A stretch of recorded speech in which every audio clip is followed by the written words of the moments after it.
Hello, everybody, and welcome to Expeditious Fool Tarot. My name's Brandon. We're here with the Lightworkers card pull for the day, and today we have the Nine of Wands. So, with the Nine of Wands here, this is a great reminder for us.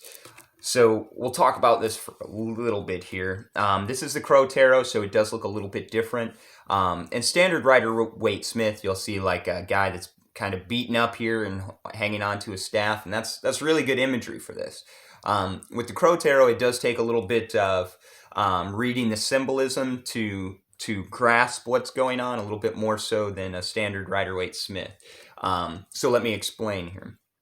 So palm fronds. Palm fronds they symbolize sacrifice in tarot, some type of sacrifice going through struggles, and that's kind of what you want to think of each one of these. They're like battles that you've went through, right? Times you've had to defend yourself, things of that nature, right? And there's a couple other things I want to point out on this card. See the sun there and all this weather. All right, so I'm going to talk about all that. This card is a reminder for us to stay mindful. Stay mindful no matter what the situation might be bringing. If somebody's conflicting your belief system, which with us light workers, that happens a lot. Because if the masses saw like we saw, then our purpose would not necessarily be as needed. Does that make sense? So we're always going to be somewhat on the outside and everything. So we're going to constantly, face opposition by people that just aren't where we're at. And even in the lightworker communities or in the spiritual communities, people are at different levels. People can accept different truths, things like that. So instead of taking those personally, this card is a reminder to be mindful at all times and conscious. As long as we focus on the now and not, the past or the future, and get really involved in those egoic conflicts, because that's essentially what this is. Think of each one of these times they're trying to get you to fight, right? They're trying to lower your vibration. That's how I like to look at these situations. When I'm met with a lot of conflict, as a personal reminder to myself, I like to tell myself that they're trying to lower my vibration, or the universe is giving me a test, or the spirit's giving me a test, or God, or what have you. But I keep that in my mind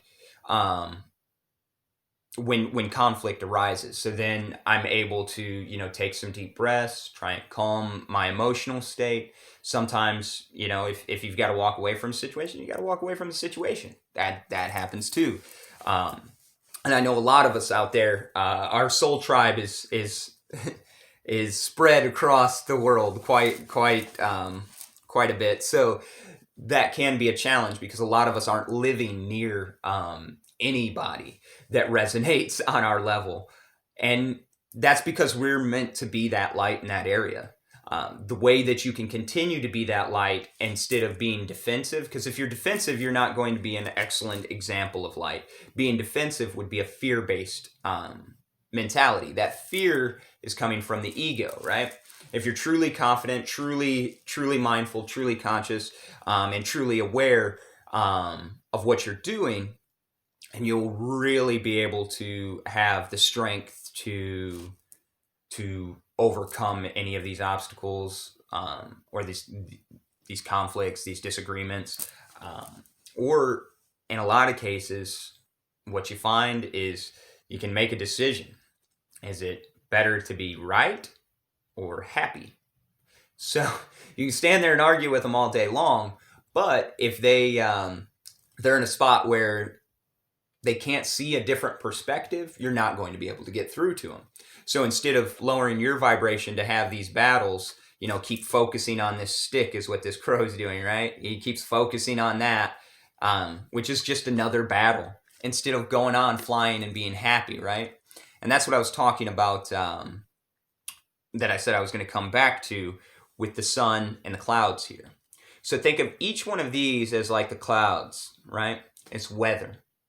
So when somebody comes at you challenging your beliefs, or I don't believe that, I'm a tarot reader in Alabama. I get that often. Well, I don't believe in that shit. Okay, well, that's fine. You don't have to. Does it make my process any less correct? No. And if they sit down and I start telling them stuff about their life that I have no way of knowing because I've never met this individual before, it kind of speaks for itself. So I don't need to get involved emotionally in that. I don't need to let that bring me down. I can just remain mindful in the process, and that's where you're at. That's fine. You don't have to. They think I'm crazy. Okay, that's cool. You can think I'm crazy. I still love you, man. That's all right. You need a hug? Because a lot of times they're angry and they're seeing things that, it's so different from their programming in their brain that they don't understand. And don't take that personally, I guess, is where I'm trying to get with this. And we can do that by mindful practice, and there's infinite number of ways you can be mindful, and each way might work differently for somebody else. So try different mindfulness techniques out. If you are in this energy where you're feeling attacked, you're feeling, maybe your family doesn't understand you, your friends don't understand you, your whole society doesn't understand you, and that's a big part of it. Our society doesn't work like we work. That's the reason why we do what we do, is because there's issues in the society, and there's things like that are giving people delusions of what reality is. So we're going to seem weird to those folks. That's okay. Just try your best, like I said, to stay mindful and not attached to that, because it's not about you. It's about them. And you don't need to lower yourself. Just keep growing. And if they come, they come. If not, you're still awesome. So it's a win-win, right? All right, everybody. Thank y'all so much. I hope everybody's feeling wonderful this morning, feeling positive, pumped up. If anybody's looking for a reading, I've got several available today, and several available throughout the rest of the week. So go ahead and hit me up and we'll get you scheduled in. And I wish y'all the best of luck. Go out and have a great day on purpose, everybody.